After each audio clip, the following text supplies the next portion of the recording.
it is time we slowly start getting into penetration testing process.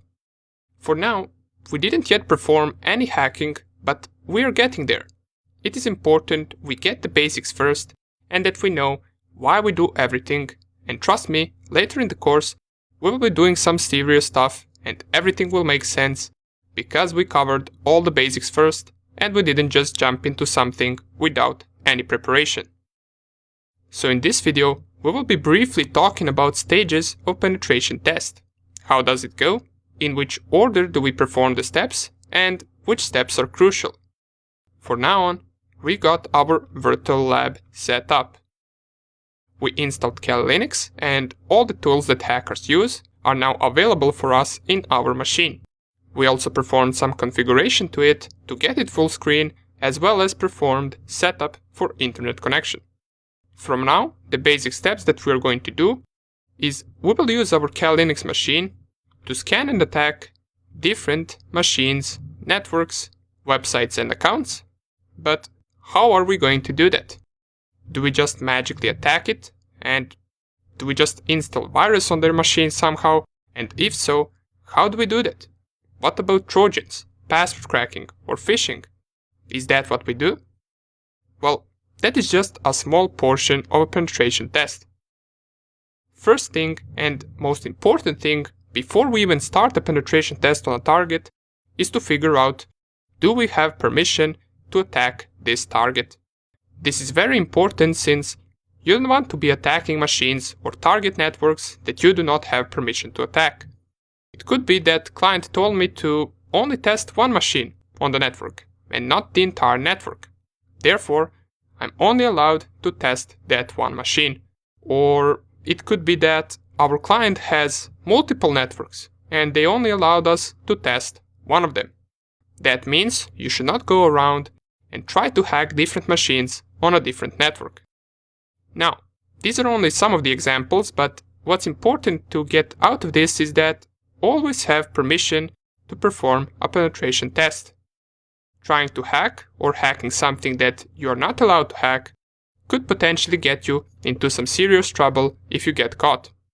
Now that we got that out of the way, let us finally talk about different stages of penetration testing. We already know that there are 5 of them, and the first one is reconnaissance or information gathering. Now, reconnaissance is the act of gathering information about your target to better plan out your attack.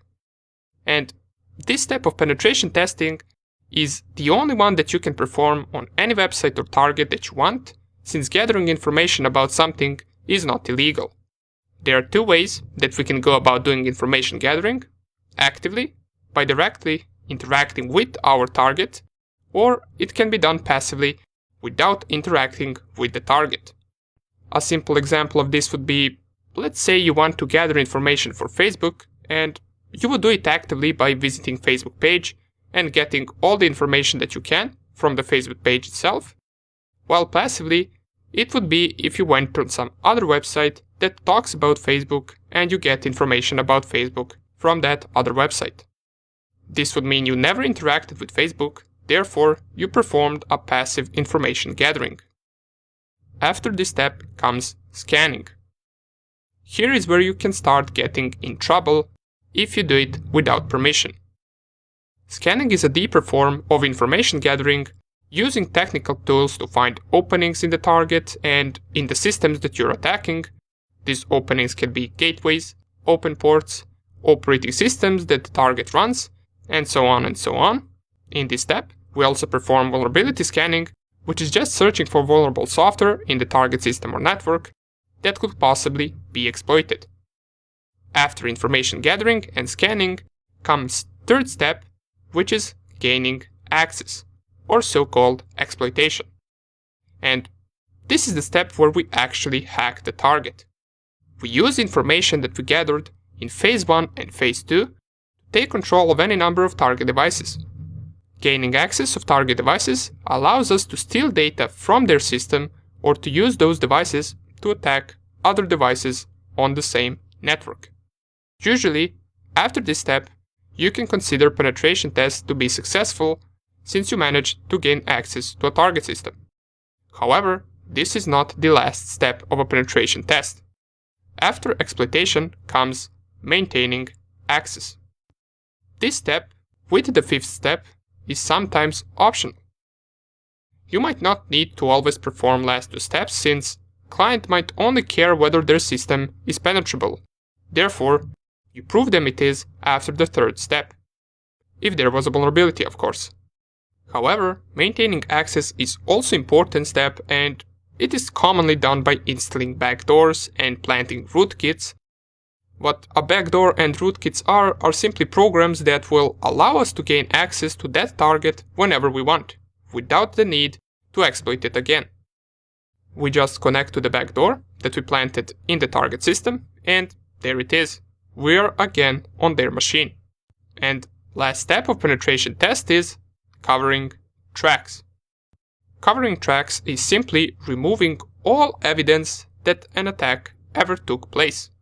This can involve deleting or hiding files, editing logs, or basically reverting any changes that you did to the system while the attack took place. Okay, so these 5 steps are the entire process of a penetration test, and we're going to cover them in great detail throughout our course. Keep in mind that these steps should be performed in order, and one more important thing is, in case you're a beginner, you might think that third step, which is exploitation or gaining access, is the most important step of the process. Even though it is very important and crucial, the most important steps are actually information gathering and scanning. It is in these 2 steps that we gather information about the target and discover vulnerabilities.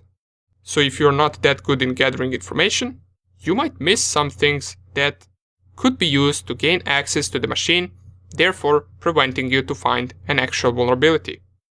So just keep that in mind, that information gathering is 70% of work.